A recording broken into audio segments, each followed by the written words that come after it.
దాని గ్రామంలో అలాగే సర్పంచ్ వాళ్ళందరూ కూడా ధన్యవాదాలు. ముఖ్యంగా మనం ఇప్పటికీ తొమ్మిదిలో ప్రోగ్రాం పెట్టాం, ఎంఓఆర్తో ప్రోగ్రాం పెట్టాం. తదుపరి కార్యాచరణలో భాగంగా ఈరోజు ఆదివాసీ కార్యక్రమం అనివార్య కారణం వల్ల సాగుపై రావడం వల్ల మళ్ళీ మనం తల్లిపల్లి కబుర్లు చెప్పి అందరినీ ఏదో రకంగా మోసం చేసే ప్రయత్నం ఈ ప్రభుత్వం చేస్తూ ఉంది. కాబట్టి ఈ ప్రభుత్వం స్పష్టమైన హామీ ఇవ్వాలి. కురుమిద్ద కానీ, శ్రీకారం కానీ, తాడిపత్రి కానీ ఈ గ్రామాలైనటువంటి కోరు రైతులందరికీ ఆ భూములు రైతులకే పట్టాదారు పాస్బుక్ ఇస్తామని ఇటువంటి స్పష్టమైన హామీ ఇచ్చేంత వరకు మన దగ్గర కాకుండా ఒకటే బయట అవసరం చెప్తా ఉంటాం.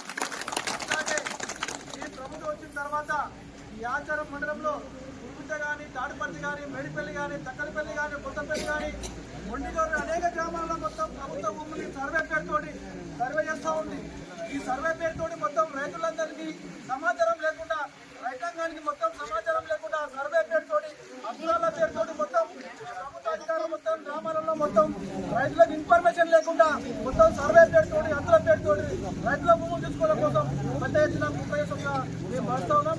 దయచేసి ఏదేమైనా సరే 100 ఏళ్ల నుండి తరతరాలుగా ఈ గవర్నమెంట్ భూములను నమ్ముకొని జీవనం రైతాంగానికి ఆ భూములు ఖచ్చితంగా వాళ్ళకే చెందేటట్లుగా ప్రభుత్వ యంత్రాంగం చూడాలి. దయచేసి పెద్దలు ఆర్డీఓ గారికి చాలా అపారమైన అనుభవం ఉంది ఈ ల్యాండ్ సేకరణలో. కాబట్టి ఆర్డీఓ గారు మనందరి కుటుంబాలకు, పేద కుటుంబాలకు సహాయం చేసే పద్ధతిలో ఉండాల్సిన అవసరం ఉందని కూడా రైతాంగం తరఫున ఈ మధ్యనే కొత్తపల్లిలో సర్వే చేశారు, మేడిపల్లిలో సర్వే చేస్తూ ఉన్నారు. కురుమిద్ద, సింగారం, తాడిపత్రి ఈ గ్రామంలో కూడా గౌరవుల పేరుతోటి, దేవాలయంలో పేరుతో మొత్తం కూడా పేపర్లో రావడం జరిగింది.